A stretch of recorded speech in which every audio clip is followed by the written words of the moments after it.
Are you questioning your reality? Do you feel gaslighted? It's not you, it's the media. I am Suchitra and I'll be joined by Bhakti and Madhuri Shastri to eviscerate the propaganda, set the record straight, and offer much needed moral clarity. Tune in each week. It's not you, it's the media, a podcast by the Polis Project.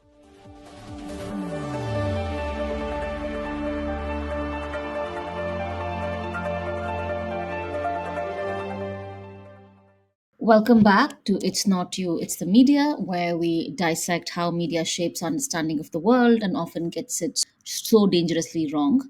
Today, we are talking about incarceration and imprisonment and why media consistently fails to tell the entire story and how it consistently gets things wrong. From Gaza to Guantanamo, the narratives around imprisonment, justice, and who deserves freedom are shaped not just by what we are seeing, but also by what is not being told. The last several weeks, we have seen the prisoner exchange that's been happening between Israel and the Palestinian Authority and Hamas. And you can really see how the Israeli hostages are being released and they're all hale and they're healthy, while the Palestinians being released, who have been held hostage by Israel, are emaciated. We are hearing stories of just unfathomable torture, children being amputated. And we want to kind of dissect why this is happening. And the same way, we also want to look at what's happening in the ways in which the media has reported the firefighters fighting in the California fires. And finally, what's happening to a new group of undocumented immigrants currently being held in Guantanamo. Thanks, Suchitra. That's just even just having you say that for a minute is heavy on the ears, and it's hard, and it's just so bizarre to have this bipolarity in the media when it comes to this coverage. And I don't know why I continue to remain shocked at why they do this. But the way in which even the terms like prisoner, detainees, imprisoned, hostage, all those have been kind of mangled into a sort of meaning making activity, by which I mean that they strategically choose to use certain words for Palestinians and certain words for Israelis, and those words become imbued with a positive or a negative meaning.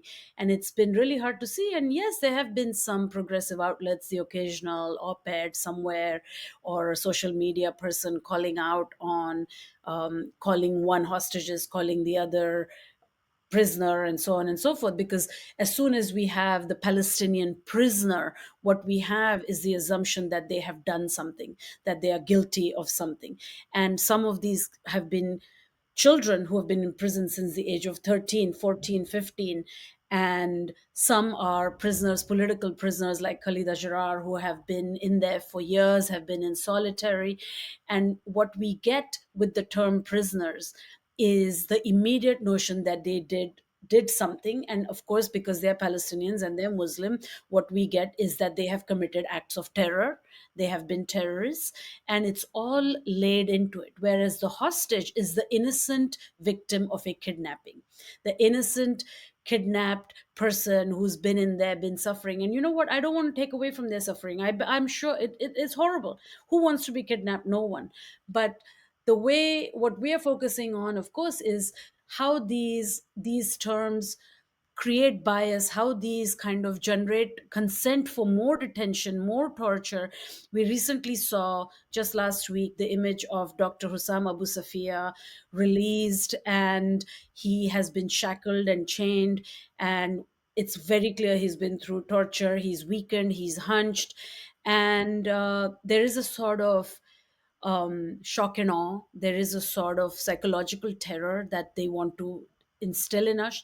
And language does that, the visuals does that, and the media just laps it up and just vomits it out for everyone to consume and manufacture consent for more incarceration. Yeah. Thanks for that, Suchitra and Bhakti.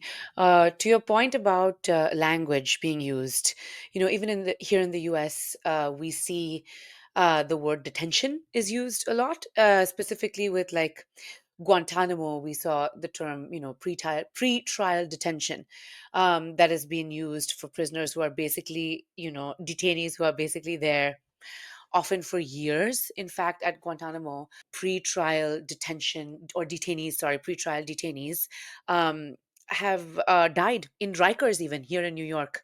So the use of this word detention, I think, is another way to soften the whole system, and to make it seem as if there is something different from being incarcerated or imprisoned, even though they really are one and the same.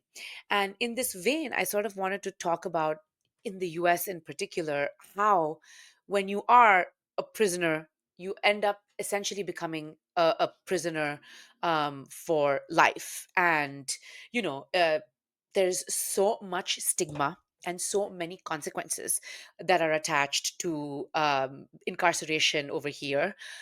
So people who have been formerly incarcerated, who come back out into the free world, they cannot get jobs, they don't qualify for certain benefits. It is this thing that just follows you around. It is a label that follows you around whether or not you are in jail at that time. Even if we accept the sort of premise of the carceral state, that you pay your debt, you pay your dues, do your time, and then you come out and you have to start afresh. But no, the stigma lingers, the title lingers, the mantle lingers, and it's just continuous, a life that is impossible to really salvage yourself from once you're out. Yeah, it's a life sentence. It's an absolute life sentence, and there's no getting away from it. And what kills me really, of course, Western colonial powers are just particularly good at it and have the resources to pour money into long-term systems that will house prisoners after prisoner, and a deliberate system where there is violence against each other in those prisons and so on. But it's also, and just thinking, of course, we do this podcast for the Polis Project, and thinking about how much even Suchitra's book or the Polis Project are thinking about this incarceration as a global logic of terror. It's a global psychological violence. It's a global consent towards having people be detained, imprisoned, tortured, violently, psychologically terrorized in prisons for years and years. I'm also thinking, of course, about Europe here, and the idea that, oh, there are some detention centers in Libya. What happens in those detention centers? I mean, they are torture camps. They are absolute torture camps. They are slave labor camps. And this, it's not detention, as you said. This is it's such a soft word to describe what is so cruel and so intense, and the media just will flow along with that and will never really engage with the linguistic terrorism of these types of terminology. And I think it's also very important for us to really understand that incarceration is not just it's not just a prison. It is not just taking someone and putting them in prison. Many years ago, I wrote an essay for Bhakti for Warscapes called Curfew as the Camp, where we were looking at what was happening to, I think, this was before the revocation of Article 370 in Kashmir, where Kashmiris were being put under over 100 days of continuous curfew. Of course, we didn't then realize it was going to get worse, and then they would go on to live under over 350 days of consistent, uninterrupted curfew. There, one of the arguments I was trying to figure out and test out is that the idea of putting an entire population under curfew for 100 days is also a kind of an incarceration. And we actually thought about it in terms of a camp. Like, what happens when you take entire societies and put them under a regime of terror? So it's not the prison in the real term, but really the idea that entire societies can be put under subjugation. There's also this interesting conversation around there was a pushback around the use of Gaza or Kashmir or any of these occupied places as open air prison, because again the idea is that a prison is where somebody who committed a crime goes, but these are people who have not committed a crime. And then you realize that for even many of us who openly support liberation movements and openly call these things occupations and apartheid, are still caught in the language that seems to stands for everything that we stand for. Another thing, again, when Bhakti was talking about language, I once remember meeting this very young Kashmiri journalist who said that, Suchitra, when we publish things, we no longer call it security forces because security forces are supposed to give you security. These are not security forces, these are occupying forces. And then he's like, we cannot call them an occupying force. So instead, we use different language. And it really is what it is, that these are not communities. Yes, it's an open air prison, but they have not committed a crime. The crime is being Palestinian, the crime is being Kashmiri, the crime is being born Muslim in certain parts of the world. And I think that is something that we all have to reckon with. And it's becoming, what was hidden is now, it's no longer Guantanamo, right? It's no longer the language of the forever prisoner. Now it's just you are marked for a crime simply because you're Palestinian. I think when both of you were speaking, something that came to mind was also how the media talks about or covers prison conditions because of this soft language, because there is this attitude of like you belong there, as both of you identified. There is absolutely no coverage. The media just will gloss over the conditions of imprisonment, and no matter how, even in, that's why we have this like vague idea of what occupation is, or a vague idea of what it means to live in an apartheid state, or even a vague idea of what's happening in prisons, the horrific conditions that incarcerated folks live under over here. And it's this sort of almost out of sight, out of mind kind of thing. Like you just don't want to engage with it because they have deemed, they're just, I mean, the media is the state's mouthpiece. So they've just basically deemed that these are a bunch of bad hombres or whatever the hell, Trump would designate these people as, undesirables, whatever. And so let's just not even think about them because they just deserve everything that's coming to them.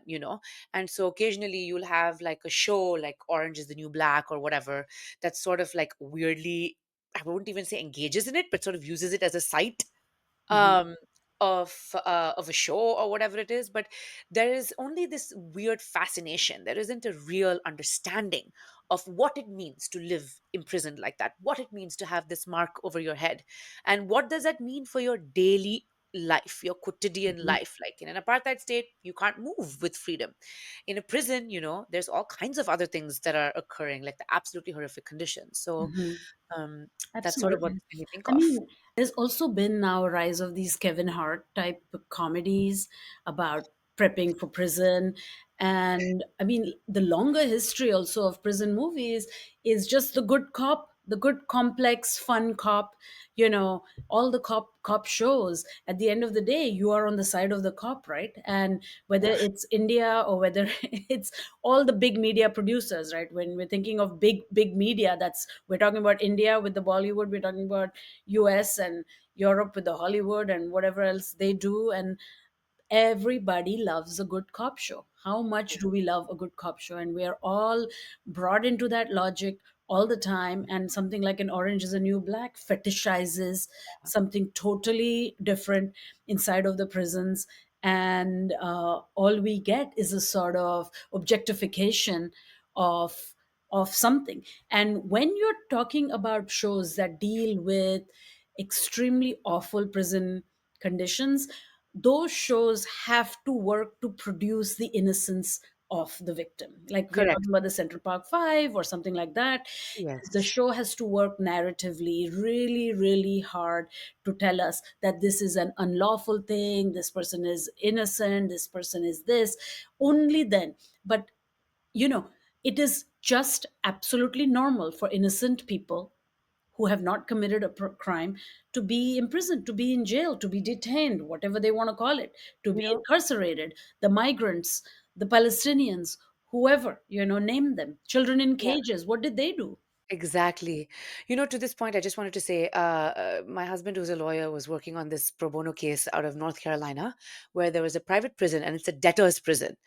And basically, what would happen was there were some of those people who were debtors, who the prosecution or the judge or the courts had said could be okay under home surveillance. And they were required to pay for their own ankle bracelet, which is the surveillance tool, which costs something like $20 a day or something. And it turns out that the court or the prosecution was getting kickbacks from the company that manufactured the ankle bracelets. And even when you were okay to be home surveilled, if you couldn't afford the cost of the ankle bracelet, you would be put in jail, in the debtor's prison. And this is a privately owned prison. As of course the horrific thing in the US is that there are privately owned prisons, which state is just contracting out enormous amounts of money to create prisons. I mean, it's such a horrific concept. But yeah, this what you were saying just made me sort of think of this anecdote of just how bad it can be, and how you're basically paying for your own prison sentence, or you're punished in so many ways. Also, let's not forget how much money the new Trump presidency is going to just, amount of money that private prisons, contractors who work through ICE are all going to make. It's very, and this is something that, again, I don't see reported that often, is that the ICE, as of today, does not have the capacity to do it. We already have so many parts of this deeply violent process that is privatized.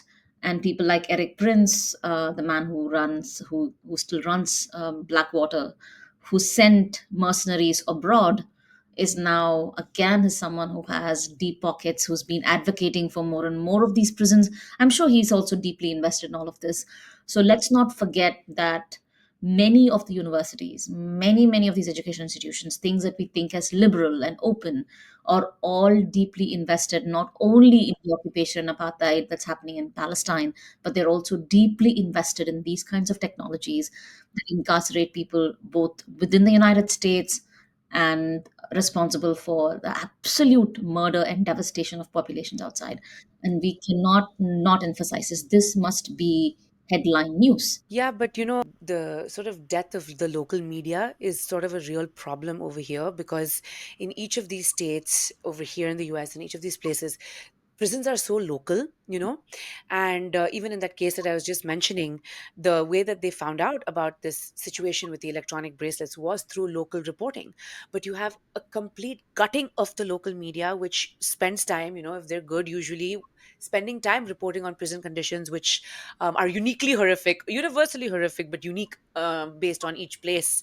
And so you never really know, and it allows the other broader legacy media to focus on prisons as if it's an issue for the outside of the US, about Salvador's prisons in Salvador, and blah blah blah, and they can completely shift the focus away from the US. So even media that was doing this kind of like really important reporting no longer exists, which is a complete travesty. Yeah. Yeah, absolutely. I mean, it's also sort of over time. I still remember 9/11, the war on terror, the Patriot Act, and the coming of the internet, and the notion of like the digital capture, that we are all now captives to digital identity, biosurveillance, retina scans, all that kind of stuff was so new at that time. And people were constantly, every day we were shocked at this new thing. I went to Morocco with my dear friend who's Lebanese and Palestinian, and we had to go like 6 hours early or something to the airport in New York, because he had to go stand in line and check himself in for these retina scans and stuff, because it was the time when all these Muslim people from Muslim countries, males in particular, had to go and check themselves in. And now this stuff is just so easy, and all that outrage of all the new stuff is completely gone. Like, I know that at some level we can't help it. Like, everybody has our information, everybody has our image. Every time we have to open our phone, we look at it and all that stuff. And we are completely captured in the sort of sphere of the cyber. But, you know, all those things. And now there have been a few reports during the genocide in Palestine, when there was active bombardment and stuff like that, the use of AI and things like that. But at the end of the day, the carceral logic of surveillance is like very normalized now. We have it's okay, we are used to it. What can we do, but I'm first to admit that it's very we're so used to it. And we are used to it because until now I haven't paid a price, right? but there's somebody constantly paying the price for these technologies, for this digital capture, for this cyber surveillance, this biopolitical stuff, whatever it's called. I think it's important for us to realize that we've taken surveillance to be so normal that it's not now. I know so many parents who put Apple tags on their kids' backpacks. I know parents who give their kids Apple watches and have the things turned on so they know their kids are everywhere. That is a form of surveillance. I didn't grow up like that. My parents, once if I left home, then the only way my parents knew I was okay is when I came back home, and if I didn't come back home, they would be like, "Oh, Suchitra's not home." Um, but I mean, Where that's did you really. go, Suchitra? What were you doing? We'll never know because she was never surveilled. You will never know because I was never surveilled. Look, and I say this because I remember I was 18, 19. I'd already left home. There was one night when I was just in sleeping in some railway station in Germany, and my parents still to this day don't know. For 2 days, I was like incommunicado, and my parents, but also there, I was traveling. I didn't have a phone. The SIM wasn't working. It's fine. I navigated a time in which I know it can become perilous, but there's also this time for all of us not to be surveilled the way we are. There was once when, I think a decade ago, there was this very famous article that says that Amazon knows you're pregnant before you're pregnant, right? That kind of surveillance simply based on the things that you're buying. So we take this kind of surveillance to be so normal, but it is part of a carceral surveillance. And I wanted to just throw in another kind of point in here, which is that we are also every day, and we have called for it, like, let humanitarian aid get into Gaza, let have some sort of humanitarian intervention in Sudan, let's have some humanitarian interventions in borders where there's floods and things like that. But there is a great book by Kelly Oliver, which is called The Carceral Logic of Humanitarianism, and it's a brilliant short book, because humanitarianism now, the entire logic of humanitarianism is detention camps, the Right. refugee camp. It's all camps. It's about limbo and Yeah. detention. You get your card and you're in limbo and you don't know. It could be an entire generation, two generations growing up in those supposed camps and entirely living on humanitarian aid that is provided by the state, and which has an entirely necropolitical sort of ideology. Your body is just there to be surveilled, your body is unwanted, your body is mistreated, and you're just waiting, and so it's kind of intense, because all those things have so much is just blurring in this in the kind of ethos that we live in the world that we live in. And among the many things, I know there's capitalist logic, but tied very much to capitalist logic, consumer logic, which we are all partaking in, is carceral logic, and it's everywhere, it's part of everything. It's really intense, actually. To that very brilliant framing of carceral and capitalist logic, can I take a moment to talk about the slave labor in prisons, please? Oh gosh, yeah. So, recently with the wildfires in LA, again, it sort of came to light that many of these first responders were incarcerated people who were getting paid like pennies, on the dollar essentially per hour to do work for which they have no insurance, no safety conditions, like absolutely nothing. They don't get workman's compensation, nothing, and they're doing these perilous jobs. In addition to that, the agriculture industry is one of the main industries through which in which prison labor is used to manufacture. And there is a 1935 law that prevents goods that are to be transported across state lines here in the US that are manufactured with convict labor. But the only exception to this is agricultural products. So, everything right from like the manufacture of beef, soybeans, corn, poultry, etc., made by incarcerated folks with absolutely no wages whatsoever or any kind of safety net, has ended up in everywhere from like McDonald's to Costco to Whole Foods.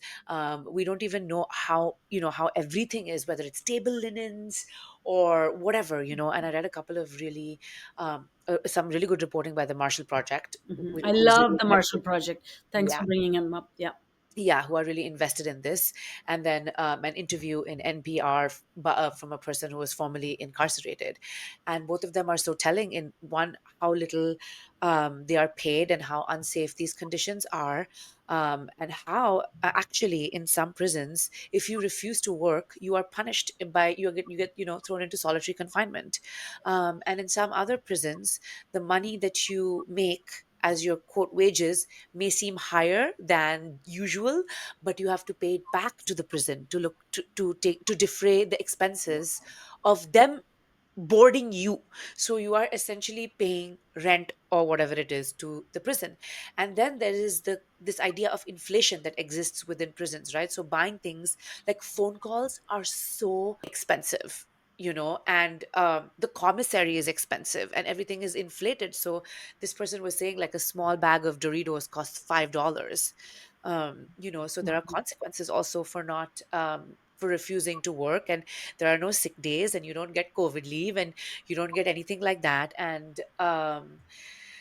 it's just really ridiculous how not only the prison system but private corporations are profiting, Suchitra, as you pointed out, like hand over fist of prison labor. And it's like I don't even know. I'm looking at my desk here, and I honestly would not be surprised if maybe 20% of the things that I'm looking at were manufactured by Mhm. prison labor. That's how, which is essentially indentured labor. Amazing. That's how deep and problematic and painful it is. From wildfires to pens to hair ties, to what I ate today. I did eat some corn, in fact. So from Oh Whole my Foods. gosh. So who knows? Ooh, that's terrifying. I Yeah. mean, where do we go from here? I mean, we hear is Suchitra, maybe you have the answer. Is the prison system profitable in India? It seems like a degraded thing, right? Like, what? I mean, I always hear about prisons and profits in the US, but then I don't know how, yeah, I don't know actually how it works at all within the Indian Um, system. I, in terms of the profits, I'm not sure because I think for the first time we saw these kinds of prisons coming up in Assam, especially to host the people who were considered, the Indian state was manufacturing its own group of stateless people. And then I was in Assam long before the story broke that these prisons were being built. When I was writing Midnight's Borders, in the Assam chapter, talks about these communities that are being hired, especially these young Muslim men who are being hired to build these prisons. And this is one very telling moment in the book where they say, what will they do? Will they be enough prisons? I'm paraphrasing, but will they be enough prisons to host all of us? And then somebody says, no, we are cheaper dead. There's this moment when you realize that the very people who are being hired in Assam to build these prisons are then going to be housed here because that was what was happening. But I think in terms of India, definitely there is a carceral state, and there's a lot of conversations about prisoners. But for me, I think what is because we've been working with political prisoners, what I do want to kind of think through is this incredible interview that Rona Wilson gave. Rona Wilson is a PK-16, one of the PK-16 political prisoners in India who's been incarcerated for over 6 years, and he was recently released. Again, incarcerated.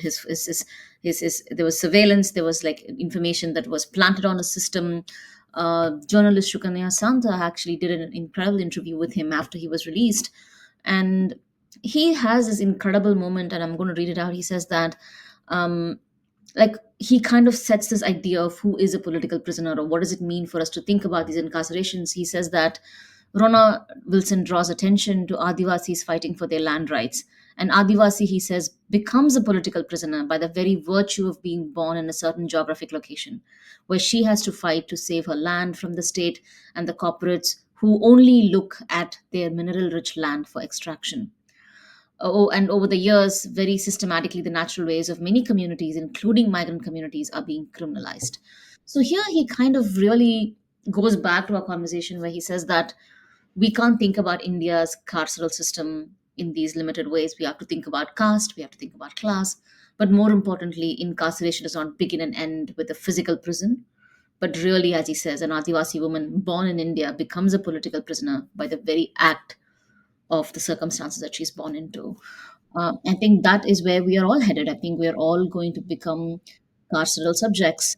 And I think it's also important for us to flag, connect, make connections. Sam Altman, who is one of the founders of ChatGPT and OpenAI, recently said that we have to rethink our social contract because AI is going to fundamentally remake our society. So, what does it mean for us to rethink the social contract? He basically says that people should no longer have entire citizenship rights. He basically is saying that people should give away more of their rights in order to exist in a newly remade society by AI, which is very dangerous, and that's really where we are heading. So, God. idea of subjecthood as existing as a political prisoner is not very far away. Wow. Very, Wow. very. Ooh. On that note, lots to think about. Thanks, both of you. That was very enlightening, actually, and just terrifying. And I think, I hope that, listeners come away just kind of thinking as they go about their daily lives, if they can kind of unpack a little of their own investment in some of this language, some of this thinking, some of the sort of ways in which they're being surveilled, the ways in which they surveil. I still remember there was all this very funny stuff. I mean, some of it was dangerous, and then it immediately became funny, where it's like, don't be a Karen, and don't be a, all those types of things were going viral and things like that. But really, it was all pinpointed to one thing. It's like, don't call the state on people, and don't be a cop. Stop being a cop. And we are being cops as parents sometimes, as neighbors sometimes, as friends sometimes. And it's a really hard instinct to give up, but I think it has to start there somehow.